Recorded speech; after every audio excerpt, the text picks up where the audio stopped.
welcome to the Garden of Melissa.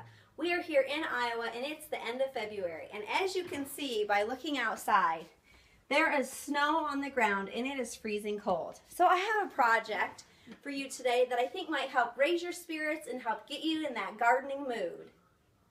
Okay, what I have here is it's called a wind dancer kinetic garden ornament. And this came from the Lynn County Master Gardeners in Cedar Rapids, Iowa. They make these. This is the piece here. This piece will be sticking in the ground, and then these are the pieces that we'll be adding the beads to. This particular one my mom gave me as a gift, so a shout out to my mom. Thanks, Mom.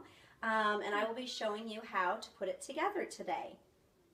In that kit that I showed you, you will get everything that you need to put your wind dancer together. There'll be the metal stake that you will stick in the ground, and then the top is made of piano wires that you put the beads on. Also in that kit are the beads and super glue and a toothpick. Now I chose to use different beads than the beads that are in my kit. And you can get beads just about at any craft store, and I just dug through the beads that they had on clearance, and I picked out beads that were colors that I liked and that I thought would look good together. So as you can see here, what I first did is I dumped my beads out on plates, just clear plastic disposable plates. That gives me kind of a visual aid of the beads that I have to work with. Once I did that, then I organized my beads. I lined them up in rows. I counted the wires, how many wires I had to work with, and then I made that many rows and tried to kind of give myself a visual aid of how I wanted the beads to look once they're on the wind dancer. So as you can see, these will actually be on the end of the wire, and these will be kind of in the middle of the wire. I want to do 3 shorter wires, so I only have 2 sections for those. And then I'm going to do 5 longer wires, and so I divided those up into 3 different sections. So now I'm going to show you how to put the beads on the wind dancer. All right, we're going to go ahead and get started here, and what we need to do is spread each of the wires out, and then we kind of need to just push them down a little bit here.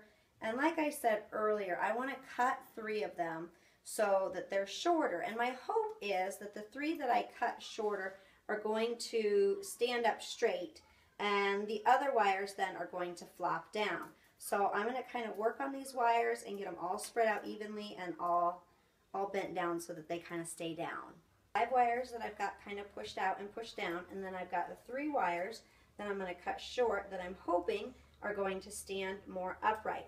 And I just put a piece of tape on here about where I thought I wanted to cut it off so that I would have enough room to put the beads on that I wanted to put on.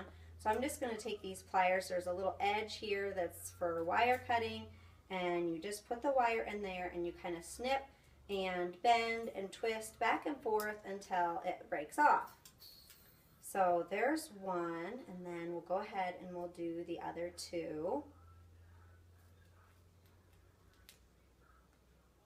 Okay, so as you can see, I've got 3 wires that I've cut shorter than the other wires, and they are standing straight up, so we are going to go ahead and start gluing the beads on. So in my rows here, I'm going to start here because this is the bottom.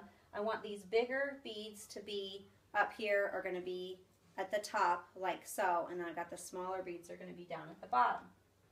So what you're going to do is you're going to take your first bead and you're going to slide it down on the wire. And this is where the super glue and the toothpick come in handy. You're going to take and just drop a little glue right there, just a teeny little bit on the edge of the bead. And the bead should just kind of suck the glue right in. And if you have trouble, you can put the glue on the end of the toothpick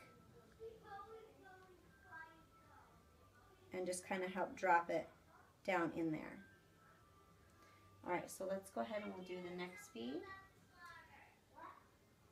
And you just thread the beads on the wire in the order that you want them to be in. And then you drop a little dab of glue down in there, and it just kind of sucks right inside of the bead, and you just keep going with whatever pattern that you have planned out. Alright, so I've gotten the beads added on to the first wire, as you can see here, and I've gotten them all glued into place. So now I'm just going to go ahead and I'm going to just keep adding the beads on and gluing the beads onto the wire, and I will show you what it looks like when it's all finished. Ta-da! Here is my completed wind dancer. Now, as you can see, I have chosen to group my beads together in little clusters as they go down the wire. When you do it, if you wanted to, you could spread the beads out so that there's spacing in between each of the beads.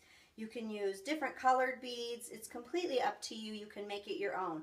You can choose to leave these wires longer and have all of the wires hanging down long. I have mine cut short, and so they're standing up straight. You can cut the wires at different lengths. So you've got all different kind of lengths going on.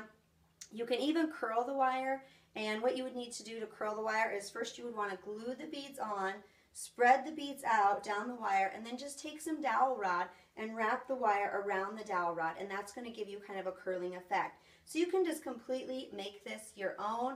As you can see, as it moves, the beads and the wire kind of dance around, and that's the effect that it would have when it was outside in the wind. The wind would blow, and it just kind of dances around in the wind. So I want to thank you for watching this video, and I hope that you've been inspired to make your own garden art while you're stuck inside for the winter.